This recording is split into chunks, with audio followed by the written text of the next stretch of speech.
ஆமா நாங்க தோத்துட்டோம். என்ன தோத்துட்டோம்னா என்ன முடங்கி கிடப்போம்னு நினைச்சீங்களா?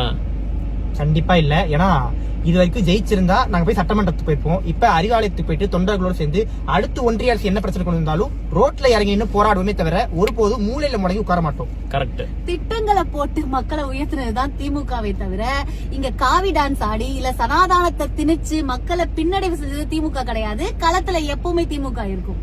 நீங்க எங்களை ஆளுங்கட்சியா தான் பாத்திருக்கீங்க. எதிர்த்து நின்னு போராடி பார்த்தது இல்ல. பாப்பீங்களா? தோத்துட்டோம் அப்படிங்கறது உண்மைதான். ஆனா யார்கிட்ட தோத்துட்டோம் அப்படிங்கறதுலதான் கொஞ்சம் வருத்தம் இருக்கு. ஏன்னா ஒரு அரசியல் புரிதல் இருக்கிற ஒரு கூட்டத்துக்கிட்ட மோதி நாங்க தோத்துருந்தோம் அப்படின்னு சொன்னா அதை பெருமையா ஏத்துக்கிட்டு இருப்போம். ஆனா தமிழ்நாட்டு மக்கள் ஒரு நடிகர் பின்னாடி ஒரு கவர்ச்சியின் பின்னாடி போறாங்களே அப்படிங்கிற ஒரு வருத்தம் எங்களுக்கு இருக்கு. இந்த தோல்வியில முழு பொறுப்பையும் திமுகவை ஏத்துக்குது. ஏன்னு சொன்னா தோக்கப்பட்டதுக்கான காரணம் இங்க இருக்கிற மக்களை இன்னும் முழுமையான அரசியல் படுத்தாததுதான். அடுத்து வரக்கூடிய தேர்தல்கள்ல திமுக இது சரியான முறையில செஞ்சு முடிப்போம். அதுக்கு நாங்க 4 பேரும் துணை நிற்போம். மேலும் இந்த அரசியலை யாரு கொண்டு போய் சேர்க்கிறாங்கிறது ரொம்ப முக்கியம். இது ஒரு நடிகர் கொண்டு போய் இளைஞர்கிட்ட சேர்த்திருக்காருங்கிறது எங்களுக்கான ஃபெயிலியரா நாங்க பாக்குறோம்.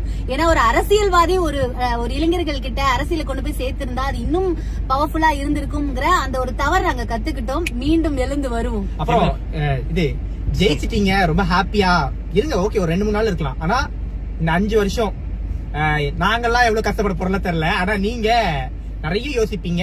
கண்டிப்பா ஏன் திமுக ரிஜெக்ட் பண்ணதுக்கான காரணத்தை உங்களால கரெக்டா கமெண்ட்ஸ்ல சொல்ல முடியாது. ஏன்னா காவி டான்ஸ் இந்தியா முழுக்க ஸ்டார்ட் ஆயிடுச்சு. தமிழ்நாட்டுலயும் காவி டான்ஸ் தான். நீங்க எல்லாம் சேர்ந்து ஆட வேண்டியது. நான் ஒண்ணு மட்டும் சொல்லிக்கிறேன்.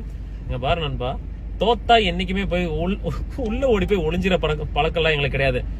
எதிர்கட்சியா தான் நாங்க அதிக நாள் நாங்க இருந்திருக்கோம். தோத்ததுதான் எங்க வரலாறு அதிகம். ஆனா நாங்க தோல்வியில கூட வெற்றிகரமா நாங்க கொண்டாடுவோம். எப்படி பழைய திமுகவை திருப்பி பார்ப்பீங்க.